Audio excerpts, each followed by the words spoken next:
Hi friends, welcome back to my channel. మీరు కనుక నా ఛానల్ ఫస్ట్ టైం చూస్తున్నారా అయితే సబ్స్క్రైబ్ చేసుకోండి. అలాగే పక్కనే ఉన్న బెల్ ఐకాన్ని క్లిక్ చేసేయండి ఫ్రెండ్స్. ఈరోజు ఎపిసోడ్ అయితే సూపర్గా అదిరిపోబోతుంది. ఎక్కడ స్కిప్ చేయకుండా మొత్తం చూసేయండి ఫ్రెండ్స్. అప్పుడే మీరు ఎంజాయ్ చేయగలుగుతారు. నచ్చినట్లయితే ఒక లైక్ ఇచ్చి ఎంకరేజ్ చేసేయండి ఫ్రెండ్స్. ఇక ఎపిసోడ్లోకి అయితే వెళ్ళిపోదాం. ఈ ఎపిసోడ్ స్టార్ట్ అవగానే మొత్తానికైతే కావ్య రాజులు ఇద్దరు గుళ్ళో కలుస్తారు. ఇక కలిసి ఒకేసారి గంట కొట్టబోతూ ఉంటారు. ఒక్కసారిగా కావ్య రాజ్ వంక సీరియస్గా చూస్తుంది. రాజ్ కూడా కావ్య వంక సీరియస్గా చూస్తాడు. ఇక ఇద్దరు కూడా చాలా కోపంతో ఇక ఉంటారు. రాజ్ అయితే కావ్యని చూసి బ్యాగ్ పట్టుకొని, ఏంటి ఎక్కడికి బయలుదేరావో బ్యాగ్ తీసుకొని అని చెప్పి వెటకారంగా మాట్లాడతాడు. మీకెందుకు, మీకొద్దా, మీకు చెప్పాలని రూల్ ఏమైనా ఉందా అని చెప్పి కావ్య అంటూ ఉంటుంది.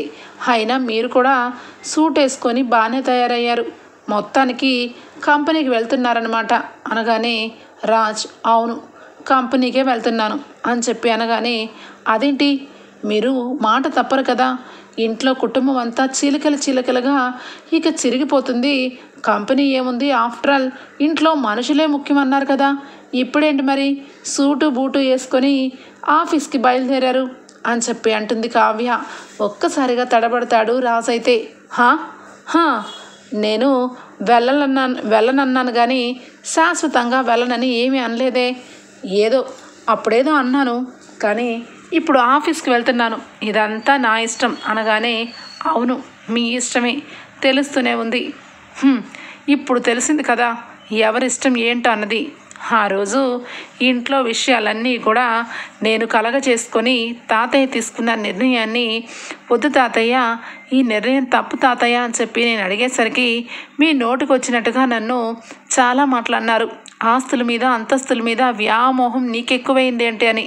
మరి ఇప్పుడు మీరేం చేస్తారు, మీరు తాతయ్య మాటని లెక్క చేయకుండా ఇప్పుడెందుకు వెళ్తున్నారు అనగానే, ఇదిగో కళావతి, అదంతా నీకు అనవసరం, నువ్వు ఇంట్లో నుంచి బయటికి అడుగు పెట్టి వచ్చేసావు, ఇప్పుడు మా ఇంట్లో విషయాలు నీకెందుకు చెప్తాను నేను, నీకు నాకు ఏంటి సంబంధం అని చెప్పి అనగానే కావ్యకి ఇంకాస్త కోపం వస్తుంది.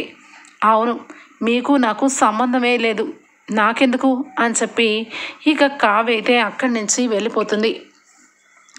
ఇదేంటి ఎక్కడ జాయిన్ అయిందో ఈ తెంగర బుచ్చి, ఈవిడ గారికి ఏం ఉద్యోగం ఇచ్చారో ఏం మెరగపడుతుందో అని చెప్పి రాజ్ కూడా ఇక అక్కడి నుంచి వెళ్ళిపోతాడు. ఇక మొత్తానికైతే ఇక కావ్య వెళ్ళి ఆఫీస్లో కొత్తగా జాయిన్ అవుతుంది. ఇక అక్కడ ఉన్న వాళ్ళందరూ కావ్య విషయంలో అందరూ చాలా సంతోషంగా ఫీల్ అవుతారు. స్వరాజ్ గ్రూప్ ఆఫ్ కంపెనీకి డిజైన్స్ వేసిన ఆవిడ ఇక్కడికి వచ్చి ఇక్కడ మనకు డిజైన్స్ ఇస్తున్నారు అంటే మన ఆఫీస్ ఇంకెక్కడికో వెళ్ళిపోతుంది అని చెప్పి అందరూ కూడా ఇక చాలా సంతోషంగా ఫీల్ అవుతూ ఉంటారు. ఇక అనామిక సామంత్ ఇద్దరు కూడా మొత్తానికి అనుకున్నట్టు కావ్యనైతే ఆఫీస్కి రప్పించగలిగాను. కావ్యకి ఎట్టి పరిస్థితుల్లోనూ ఇక్కడ నేనున్నట్టు కానీ ఈ ఆఫీస్కి సంబంధం నాకు లేదని, ఇక తను ఇక్కడే ఉండిపోయి మనకి మంచి మంచి డిజైన్స్ అయితే గీసి ఇవ్వాలి అని చెప్పి ఇక అక్కడి నుంచి లోపలికి వెళ్ళిపోతుంది. ఇక వెంటనే ఇందిర అక్కడికి ఫోన్ చేస్తుంది రుద్రాణి ఫోన్ చేసి, ఏంటి అనామిక ఒకటనుకుంటే ఒకటైంది, ఇంకా రాజేమో ఆఫీస్కి బయలుదేరాడు, నా కొడుకు ఆఫీస్ నుంచి ఇంట్లో ఉండిపోయాడు, ఇప్పుడేమో రాజ్ ఆఫీస్కని ఇక బయలుదేరాడు అని చెప్పి ఇక బాగా బాధతో మాట్లాడుతూ ఉంటుంది ఇక రుద్రాణి అయితే. రుద్రాణి మాటలకి ఇక అనామిక, అవునాంటి ఆఫీస్కే వెళ్ళాలి, ఇప్పుడు ఉంది చూడండి ఇక భార్యాభర్తలకి చిచ్చు అనగానే, ఏం మాట్లాడుతున్నావు అనామిక అని చెప్పి అంటే, ఇప్పుడు ప్రస్తుతానికి ఆ కావ్య మా ఆఫీస్లోనే ఉంది, నా ఫియాన్సే సామంత్ గ్రూప్ ఆఫ్ కంపెనీలో జాయిన్ అయింది, కానీ తనకి తెలిసింది ఏంటంటే ఏదో చిన్న కంపెనీ అని అనుకుంటుంది, కానీ తెలియదు నా దగ్గర వచ్చి పనిచేస్తున్నట్టు అనగానే రుద్రాణి ఆశ్చర్యపోతుంది. ఆంటీ ఇక నుంచి భార్యాభర్తల మధ్య చిచ్చు పెట్టబోతున్నాను, వీళ్ళిద్దరికీ కూడా ఇంకాస్త పెద్ద గొడవలు పడి ఇద్దరు కూడా పూర్తిగా విడిపోయేలాగా చేస్తాను, నన్ను ఆ ఇంట్లో నుంచి పంపించిన ఆ కుటుంబాన్ని దిగజారేలాగా చేస్తాను, ఇదే నేను మొదటగా చెప్పబోతున్న మొదటి మెట్టు విషయం అని చెప్పాను. కానీ చాలా బాగా చేసావు అనామిక, మొత్తానికైతే కావ్యని మీ ఆఫీస్లోనే పని చేయించుకుంటున్నామన్నమాట. సరే అయితే ఇక గుడ్ లక్ అని చెప్పి ఇద్దరు కూడా మాట్లాడుకుంటారు. ఇక ఇక్కడ ఈ విషయానికి వచ్చేస్తే కళ్యాణిక అప్పుని మంచిగా చదువుకోమని పోలీస్ ట్రైనింగ్కి సంబంధించిన కొన్ని బుక్స్ అయితే కావ్యకి అప్పుకి తెచ్చిపెట్టడం వల్ల అప్పు రాత్రనగా పగలనగా చదువుతూ ఉంటుంది. కానీ మధ్య మధ్యలో తనకు వచ్చిన డౌట్స్ని క్లియర్ చేసుకోలేదు. అందుకని ఇక ట్యూషన్ కోచింగ్ సెంటర్లోకి అప్పుని జాయిన్ చేయాలని ఫిక్స్ అయిపోతాడు. అవును, మనం ఆటో వేస్తూ ఉన్నాం, ఆటో వచ్చిన డబ్బులు ఇంటికే సరిపోతున్నాయి. మరి అప్పుకి సంబంధించిన మెటీరియల్స్ ఇక కోచింగ్కి సంబంధించిన డబ్బు ఏదో రకంగా నేను అరేంజ్ చేయాలి అంటే రాత్రింబవళ్ళు కష్టపడాలి.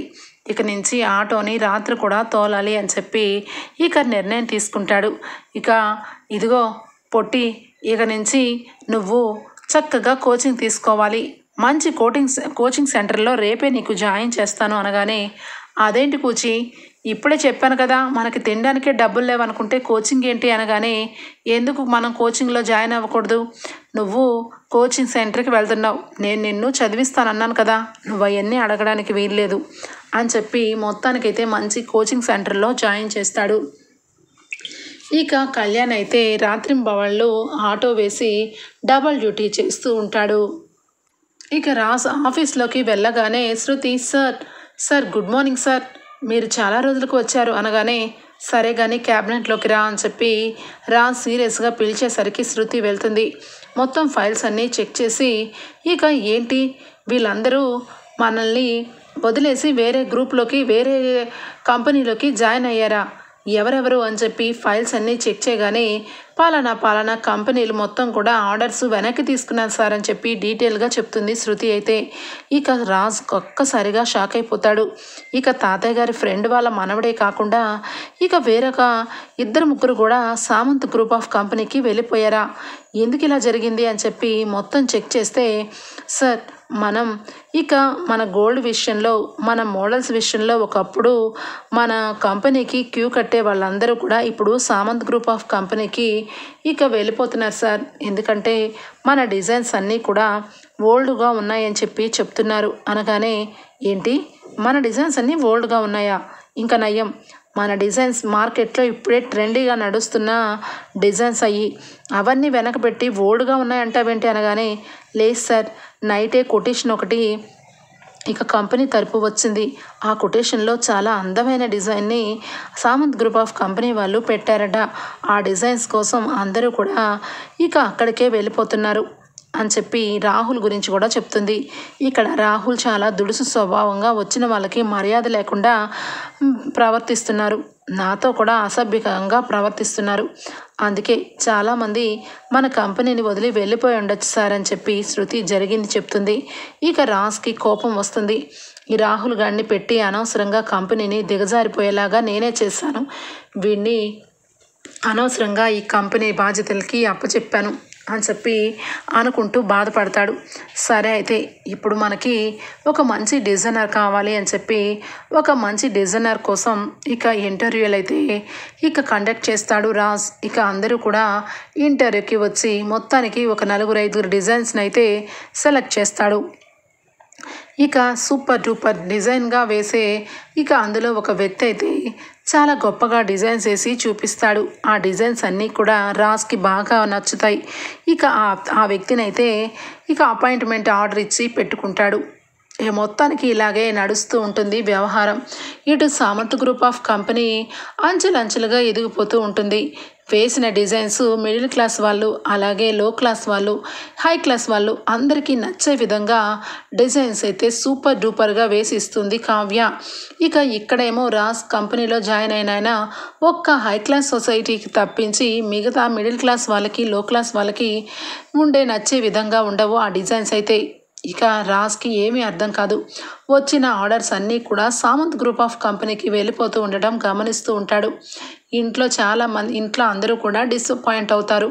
ఇదేంటి స్వరాజ్ గ్రూప్ ఆఫ్ కంపెనీ విషయంలో ఇంత ఘోరంగా ఆర్డర్స్ ఒక్కటి కూడా రాకుండా సామంత్ గ్రూప్ ఆఫ్ కంపెనీకి ఏ విధంగా వెళ్ళిపోతున్నాయని చెప్పి బుర్ర బద్దలు కొట్టుకుంటూ ఉంటాడు రాజ్ అయితే. ఇక ఇంట్లో అందరూ కూడా ఇక కంపెనీ విషయంలో బాధపడుతూ ఉంటారు. ఇక రుద్రాణి మొత్తానికి కావ్యని ఏ రకంగా వాడుకోవాలో ఆ రకంగా వాడుకుంటుంది అనామిక అని చెప్పి మనసులో అనుకుంటూ ఉంటే అపర్ణ రాజ్తో అలాగే కుటుంబ సభ్యులందరితో మాట్లాడుతుంది. చూడు రాజ్, ఈరోజు కంపెనీ ఈ విధంగా ఒక్క ఆర్డర్ కూడా మనకి రాకుండా మనకి ఆపోజిట్లో ఉన్న సామంత్ గ్రూప్ ఆఫ్ కంపెనీకి వెళ్ళిపోతున్నాయి అంటే అర్థం అంటే ఏంటి? మన డిజైన్స్ బాగోలేదు కాబట్టి అలా వెళ్ళిపోతున్నాయి. మన డిజైన్స్ బాగునేలాగా నా దగ్గర అయితే ఒక ఐడియా ఉంది అని చెప్పి అనగానే, ఏంటి మమ్మీ? చెప్పు మమ్మీ, ఖచ్చితంగా ఆ ఐడియాని నేను ఖచ్చితంగా చేస్తాను, చెప్పు మమ్మీ అనగానే, మంచి డిజైనర్ ఉన్నారు నాకు తెలిసిన వ్యక్తి, ఆ డిజైన్ కనుక తీసుకొని వస్తే మన కంపెనీ ఎక్కడికో వెళ్ళిపోతుందిరా అనగానే, ఎవరో చెప్పు మమ్మీ, ₹1,00,000 శాలరీ ఇచ్చన్నా నేను పెట్టుకుంటాను, చెప్పు మమ్మీ అనగానే, ఇంకెవర్రా, నీ భార్య. నీ భార్యకి ఎంత బాగా డిజైన్స్ వచ్చో నీకు బాగా తెలుసు. ఒక విధంగా చెప్పాలి అంటే కావ్య వేసిన డిజైన్స్కి ఎంతమంది ఫ్యాన్ ఉన్నారో నీకు బాగా తెలుసు. కావ్యకి ఈ విషయంలో గిఫ్ట్ కూడా చేసి కావ్యకి సన్మానం కూడా చేశారు. అలాంటి ముద్రా యాడ్ ఏజెన్సీ వాళ్ళు కూడా మన కంపెనీని ఇంకా వాళ్ళు ఆర్డర్ రాలేదు అంటే అర్థం ఏంటి? కావ్య విషయంలో మనం తప్పు చేశామని అర్థమవుతుంది కదా. వెళ్ళి కావ్యని మన కంపెనీలోకి డిజైనర్గా తీసుకో, ఖచ్చితంగా మన కంపెనీ ముందుకు వస్తుంది అని చెప్పి అపర్ణ అంటుంది. అది రాదు మమ్మీ, అది ఏదో ఆఫీస్లో జాయిన్ అయింది, ఈ మధ్యనే చూశాను అనగానే, ఇంక వెంటనే రుద్రాని, అయ్యో రాజ్, నీకు తెలీదా? సామంత్ గ్రూప్ ఆఫ్ కంపెనీ అంటేనే మనకి ఎప్పుడు కూడా ఎన్ని సంవత్సరాల నుంచో మనకి ఆపోజిట్లో చాలా ఘోరంగా బిహేవ్ చేస్తారు ఆ కంపెనీ వాళ్ళు.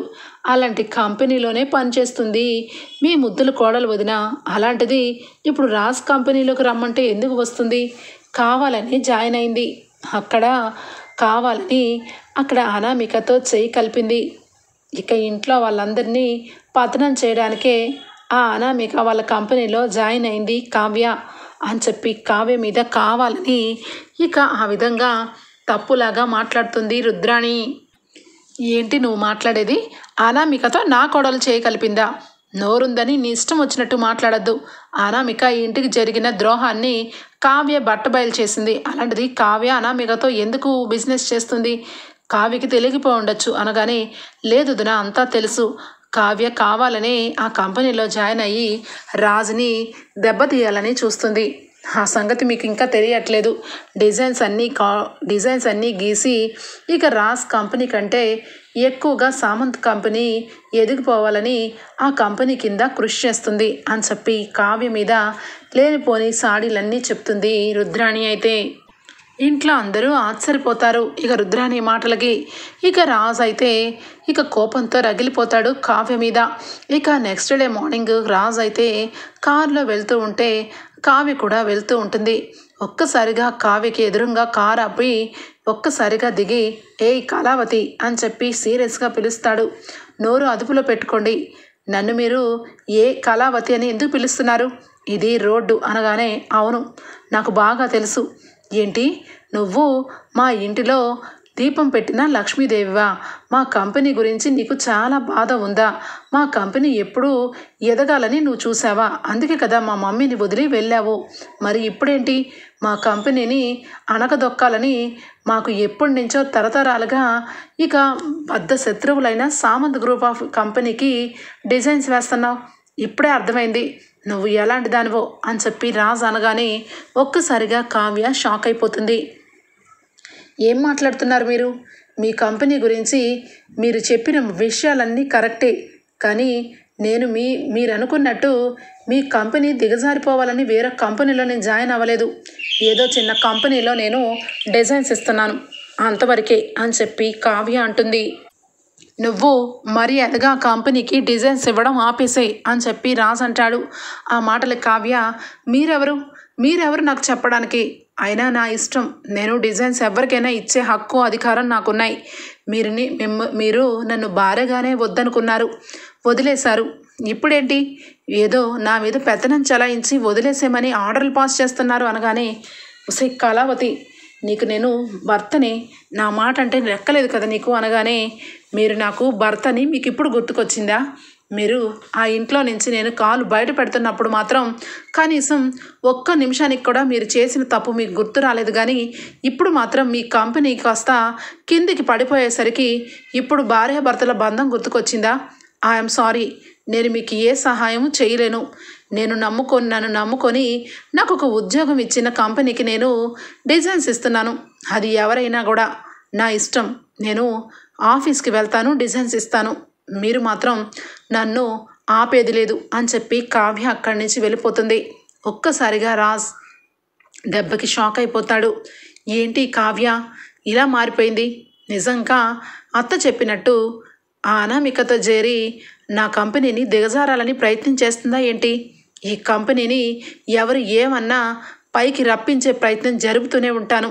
ఈ కావ్యని ఏదో ఒక రకంగా చేసి నా కంపెనీలోకి జాయిన్ చేసుకునేలాగే ఉంటాను అని చెప్పి ఇక రాజ్ అయితే అనుకుంటాడు. కావ్యకి అది అనామికకు సంబంధించిన కంపెనీ అని అస్సలు తెలీదు. పేరు మాత్రం సామంత్ గ్రూప్ ఆఫ్ కంపెనీ అని రాజ్ మాటల్లో తెలుసుకొని, ఏమైంది, నాకేదో చిన్న కంపెనీ అని చెప్పారు, కానీ సామంత్ గ్రూప్ ఆఫ్ కంపెనీ అని చెప్తున్నారేంటి, అసలు ఆ ఆఫీస్ ఎవరిది అని చెప్పి ఇక కావ్య అయితే ఎంక్వైరీ మొదలు పెట్టుకుంటుంది. అప్పుడు తెలుస్తుంది కావ్యకి అది అనామిక అలాగే సామంత్ వీళ్ళిద్దరూ కావాలని కావ్యని వాళ్ళ కంపెనీలోకి తేవాలని చాలా పెద్ద కుట్ర చేశారని అర్థం చేసుకుంటుంది. ఒక్కసారిగా షాక్ అయిపోతుంది. ఇక కావ్య కూడా రివర్స్గా ఇక డ్రామా మొదలు పెడుతుంది. డిజైన్స్ అయితే వేస్తూ ఉంటుంది.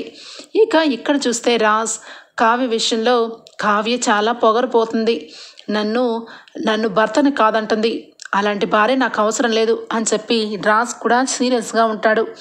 ఇక కంపెనీ గురించి చాలా ఘోరంగా కిందికి పడిపోతూ ఉండటం గమనించి సుభాష్ అలాగే అపర్ణ ఒక నిర్ణయం తీసుకుంటారు. కావ్యని మన ఆఫీస్కి రప్పించాలి అపర్ణ. అంతకుముందు 10 సంవత్సరాల కాలం మన ఆఫీస్లో పనిచేస్తానని బాండ్ రాసింది, బాండ్లో సంతకం చేసింది. అలాంటప్పుడు కావ్య ఇక్కడికి వచ్చి వర్క్ చేయాల్సిందే అని చెప్పి ఇక రాహుల్ ఇక సుభాష్ అలాగే అపర్ణ ఇద్దరు అనుకుంటారు. ఇక అపర్ణ సుభాష్తో మాట్లాడకపోయినా కంపెనీ విషయంలో ఇక కావ్య విషయంలో ఎంతో కొంత లైట్గా మాట్లాడుతూ ఉంటుంది. ఇక అపర్ణ కాల్ చేస్తుంది కావ్యకి. కావ్య ఇక ఇంట్లో ఉండడం వల్ల ఇక ఇంటి దగ్గరికి సరాసరి అపర్ణ వస్తుంది. అపర్ణను చూసి కావ్య చాలా సంతోషపడుతుంది. అత్తయ్య గారు, ఏంటి అత్తయ్య గారు ఇక్కడికి వచ్చారు మీరు అని చెప్పి అనగానే, నువ్వు రావట్లేదు కదా, మరి అందుకే నిన్ను వెతుక్కుంటూ ఇక్కడికి వచ్చాను. ఏంటి, నువ్వు నా కొడుకు ఇద్దరు భార్యాభర్తలు కాదా? ఇద్దరు వెయ్యమంటే కయ్యమని చెప్పి చెరుకు దారులు ఎంచుకున్నారు. నువ్వు కూడా కావ్య ఈ విధంగా చేస్తావని ఊహించలేదు. అనామిక కావాలని నిన్ను ఇగో ఈ ఉచ్చులోకి లాగుతుంది అని చెప్పి అపర్ణ అనగానే, అత్తయ్య గారు నిజానికి నాకు తెలీదు ఆ కంపెనీలో అనామిక ఉంటుందని, అనామిక కావాలని నన్ను ఆ కంపెనీకి లాగారన్న సంగతి నాకు తెలియదు అత్తయ్య గారు. అందుకే ఆ విషయాలన్నీ ఈరోజే తెలిసాయి. అందుకే నాకు తగ్గట్టుగా నేను కూడా ఆ కంపెనీ విషయంలో పనిచేస్తున్నాను తప్ప నేను కూడా డీప్గా ఇన్వాల్వ్మెంట్ లేను అనగానే, సరే కావ్య, నేను చెప్పినట్టుగా నువ్వు చేస్తావని ఆశతో వచ్చాను. అనామిక కావాలని నిన్ను ఆ కంపెనీలో డిజైన్స్ వేయించుకుంటూ కావాలని ఎదగాలని చూస్తుంది. నా కొడుకు మొండి పట్టుదలతో నీతో గొడవ పెట్టుకొని కంపెనీని ఇదిగో ఈ రకంగా భ్రష్టు పట్టించేలాగా చేశాడు ఆ రాహుల్. ఇప్పుడు కంపెనీని ఆదుకోవడానికి నువ్వొక్కదానివే కారణం. నువ్వొక్కదానివే కంపెనీలో ఉంటే కంపెనీ ముందుకు వస్తుందని కుటుంబం అంతా నమ్ముతున్నారు. నీకు రాజ్కి గొడవలు అవ్వటం, ఇద్దరు కలుసుకోకపోవటం అది కుటుంబ సమస్య. కానీ ఒక డిజైనర్గా 10 సంవత్సరాల పాటు మా కంపెనీలోనే పనిచేస్తావని బాండ్ మీద సంతకం రాశావు. ఇప్పుడు కంపెనీని ఆదుకోవాల్సిన అవసరం నీకుంది. దయచేసి కంపెనీకి రా అనగానే, ఇక వెంటనే అత్తయ్య గారు కంపెనీకి రాలేను, కానీ డిజైన్స్ అయితే నేను ఇస్తాను. కానీ నేను ఇచ్చినట్టుగా మీ అబ్బాయి గారికి తెలియకూడదు. కంపెనీకి సంబంధించిన డిజైన్స్ మొత్తం నేనే ఇస్తాను అని చెప్పి కావ్య అంటుంది. ఒక్కసారిగా ఇక మొత్తానికైతే ఆ విధంగా ఒప్పందం కుదుర్చుకుంటుంది అపర్ణ. ఇక మొత్తానికైతే రాజ్ కంపెనీలోనే తెలియకుండానే డిజైన్స్ వేస్తూ ఉంటుంది కావ్య. ఆ డిజైన్స్కి ముద్రా యాడ్ ఏజెన్సీ వాళ్ళు ఆ డిజైన్స్ మెచ్చుకొని ఆర్డర్ని మళ్ళా రాజ్కే ఇస్తారు. స్వరాజ్ గ్రూప్ ఆఫ్ కంపెనీ విషయంలో ముద్రా యాడ్ ఏజెన్సీ వాళ్ళు మళ్ళా మొదటికే వస్తారు. పెద్ద చెక్ని తీసుకొని వచ్చి రాజ్కి ఇస్తారు. ఈ ఆర్డర్ కానీ మీరు ఈ విధంగానే డిజైన్స్ పంపిస్తే నెక్స్ట్ దసరా దీపావళి ఆర్డర్స్ కూడా మీకే అందుతాయి అని చెప్పేసరికి రాజ్ మొహం వెలిగిపోతుంది. ఇక ఒక్కసారిగా స్వరాజ్ గ్రూప్ ఆఫ్ కంపెనీ ఇంచలించలుగా పెరుగుతూ ఉంటుంది. ఇక ఇక్కడ చూస్తే Samant group of company designs అన్నీ కూడా ఏదో లైట్గా అంతా కొంత ఉంటూ ఉంటాయి. ఇక ఆశ్చర్యపోతుంది అనామిక. ఏమైంది ఈ డిజైన్స్ ఇక ముద్రా యాడ్ ఏజెన్సీ వాళ్ళకి నచ్చలేదా? కావ్య వేసిన డిజైన్స్ నచ్చకపోవడం ఏంటి అని చెప్పి ఇక అనుకుంటూ ఉండగా ఇక అక్కడ ఉన్న మేనేజర్, లేదు మేడం, కావ్య మేడం గారు ఎప్పుడో రిజైన్ చేశారు, ఆవిడ ఇక్కడ పనిచేయనని చెప్పారు అనగానే దెబ్బకి ఆశ్చర్యపోతుంది అనామిక. ఎందుకు మీరు తనతో సంతకం పెట్టించుకోలేదా? సంవత్సర కాలం పాటు ఇక్కడే వర్క్ చేయాలని అనగానే చేసింది, కానీ తను ఎందుకో కానీ ఇక్కడైతే నేను వర్క్ చేయలేనని చెప్పి మొహం మీద చెప్పి వెళ్ళిపోయారు మేడం అని చెప్పి అనగానే అదేమీ లేదు, కావ్యని రప్పించండి, కావ్యకి ఎక్కువ శాలరీ ఇస్తానని చెప్పండి, ఖచ్చితంగా తను ఒప్పుకుంటుంది అని చెప్పి అనగానే కావ్య మేడంని ఇక పిలిపిస్తారు. కావ్య ఆల్రెడీ ఫోన్లో ఇక అనామిక గురించి మొత్తం తెలుసుకుంటుంది. కంపెనీని కావాలని రాజ్ కంపెనీని పడగొట్టాలని పన్నాగం వేసిందని తెలుసుకున్న కావ్య రివర్స్ గేర్లో కావ్య కూడా అనామిక ఎవరో తెలియనట్టుగా ఇక ఫోన్లో మాట్లాడుతుంది. మొత్తానికైతే కావ్య మాటలకి అనామిక షాక్ అయిపోతుంది. చూడండి, నేను మీ కంపెనీలో డిజైన్స్ వేయలేను, నాకు చిన్న కంపెనీ కంటే పెద్ద కంపెనీలోకి ఇక ఉద్యోగం వచ్చింది, అందుకే పెద్ద కంపెనీలోని నేను జాయిన్ అవబోతున్నాను, అందుకే మీ కంపెనీలో డిజైన్స్ వేయడం ఆపేశాను అని చెప్పి కావ్య అంటూ ఉంటే అనామిక షాక్ అయిపోతుంది. ఇదేంటి కావ్య పెద్ద కంపెనీ అంటుంది, ఎక్కడ జాయిన్ అయింది అనగానే ఏమో మేడం, కానీ తనైతే రానని కరాఖండిగా చెప్పేసింది అనగానే ఇక అందరూ కూడా సైలెంట్ అయిపోతారు. ఇక మొత్తానికైతే పెద్ద పెద్ద కంపెనీలన్నీ ఇక డీలింగ్ కుదుర్చుకుంటాయి. ఇక అందరూ కలిసి టెండర్ వేయిపోతారు. ఒక్కొక్క డిజైన్కి ఒక్కొక్క కాస్ట్ పెట్టి డిజైన్స్కి ఇక ఖచ్చితంగా ఏదో ఒక రకంగా ఆర్డర్ పాస్ చేయాలని చాలా తక్కువ రేటుకి డిజైన్స్ అయితే ఇక వేయడం జరుగుతుంది స్వరాజ్ గ్రూప్ ఆఫ్ కంపెనీ అయితే. ఇక డిజైన్స్ని రుద్ర యాడ్ ఏజెన్సీ వాళ్ళు సామంత్ గ్రూప్ ఆఫ్ కంపెనీ వాళ్ళకి కూడా ఇక డిజైన్స్ కొన్ని గీసి ఇమ్మంటారు. ఆ డిజైన్స్ ఇక Swaraj group of company designs ఇక వేరొక జ్యువెలరీ షాపుల్లో అలా అందరూ కూడా రకరకాలుగా డిజైన్స్ అన్నీ కూడా ఇక డిస్ట్రిబ్యూటింగ్ చేస్తూ ఉంటారు. అప్పుడు వాటికి సంబంధించిన డిజైన్స్ అన్నీ కూడా కావ్య వేసిన డిజైన్సే అందరికీ కూడా బాగా వినసొంపుగా కనబడడం వల్ల ఆ కంపెనీకి సంబంధించిన ఆర్డర్స్ మొత్తం కూడా రాజ్కే ఇవ్వడం జరుగుతుంది. ఒక్కసారిగా రాజ్ చాలా సంతోషపడతాడు. ఆ ఒక్క ఆర్డర్తో రాజ్ కంపెనీ ఎక్కడికో వెళ్ళిపోతుంది. ఇక అప్పుడు రాజ్ అయితే సంతోషం వెళ్ళగక్కుంటూ ఇక రోడ్డు మీద వస్తున్న కావ్యని చాలా పొగరుగా కావ్యకి ఆపుతాడు. ఇక కావ్య అయితే ఏంటి, ఎందుకు నన్ను రోడ్డు మీద ఈ విధంగా ఆపు చేస్తున్నారు అని చెప్పి కావ్య అడగగానే, హలో ఏంటి నువ్వు చాలా రెచ్చిపోయావు కదా, సామంత్ గ్రూప్ ఆఫ్ కంపెనీకి వెళ్ళొద్దు, మా కంపెనీ ఇలా కింద పడిపోయింది, నువ్వు వచ్చి డిజైన్స్ వేయాలని నీకు రిక్వెస్ట్ చేస్తే నువ్వేం చేసావు, చివరి అక్కడికి నీ బుద్ధి చూపించుకున్నావు, అందుకే నిన్ను ఎక్కడ ఉంచాలో అక్కడే ఉంచాడా దేవుడు అని చెప్పి పొగరుగా మాట్లాడుతూ ఉంటాడు. ఇక అప్పుడు కళ్యాణ్ అప్పు అదే టైంలో అటువైపు వస్తూ ఉంటారు. అన్నయ్య అని చెప్పి గట్టిగా మాట్లాడతాడు కళ్యాణ్.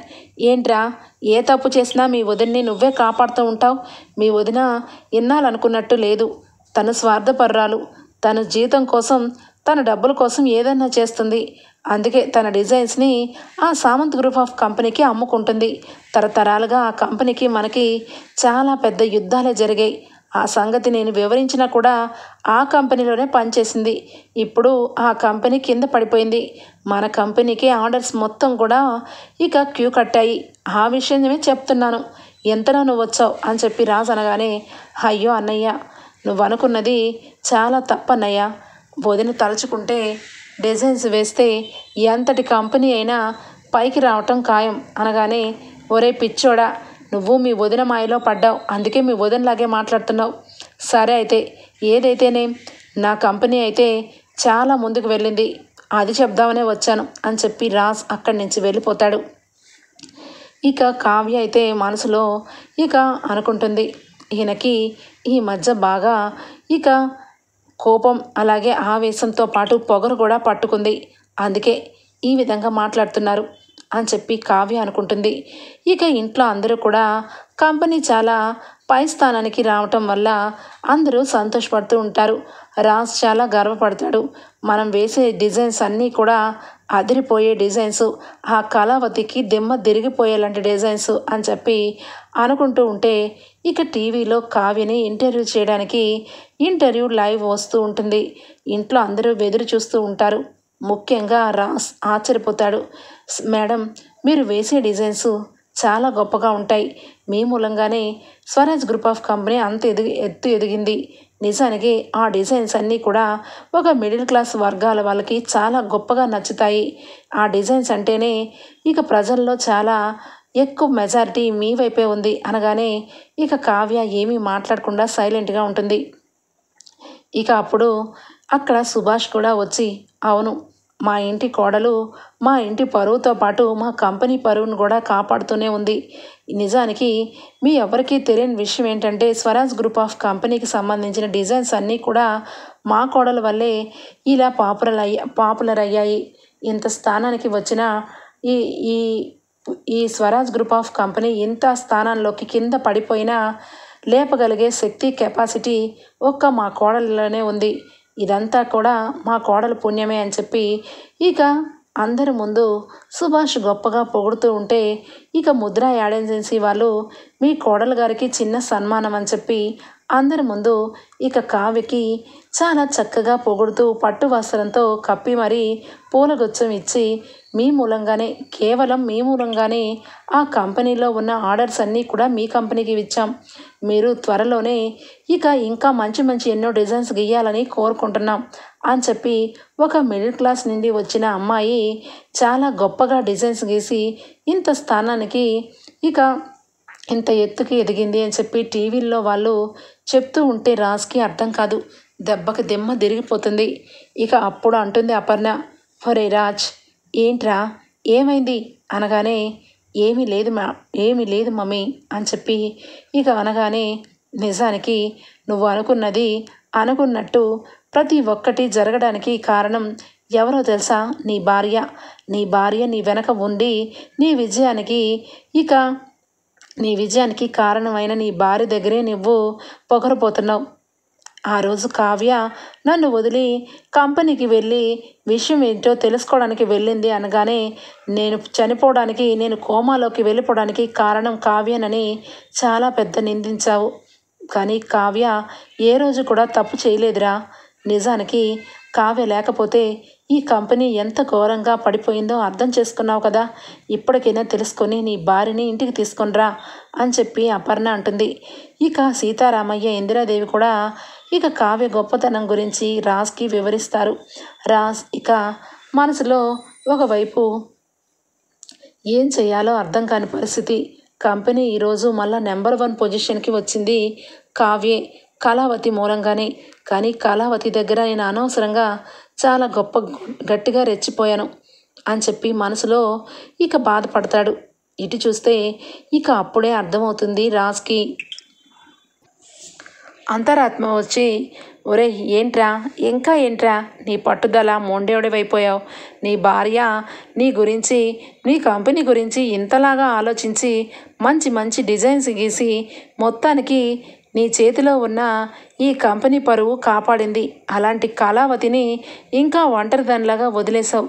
వెళ్ళి ఏదో రకంగా తప్పైపోయింది, తప్పైపోయిందని లెంపలేసుకొని తీసుకురా అని చెప్పి అంతరాత్మ చెప్తూ ఉంటే ఇక రాజు అయితే మనసులో ఖచ్చితంగా తీసుకొస్తాను, కావ్య రానంటే ఎత్తుకొని మరీ ఇంటికి తీసుకొని వస్తాను, కావ్యని వదిలేసి చాలా పెద్ద తప్పు చేశాను, కావ్య విలువ తెలుసుకున్నాను, కావ్య మంచితనం తెలుసుకున్నాను అని చెప్పి రాజ్ అయితే తను పశ్చాత్తాపడతాడు. ఓకే ఫ్రెండ్స్, రాబోయే ఎపిసోడ్స్లో రాజ్ అయితే కావ్యని పిలవడానికి ఇంటికి వెళ్తాడు. కావ్య రాజ్తో పాటు వస్తుందా, లేదంటే కావ్య ఒంటరిగానే పోరాటం చేస్తుందా, నెక్స్ట్ ఎపిసోడ్స్లో తెలుసుకుందాం ఫ్రెండ్స్. అంతవరకు bye, take care, thank you for watching.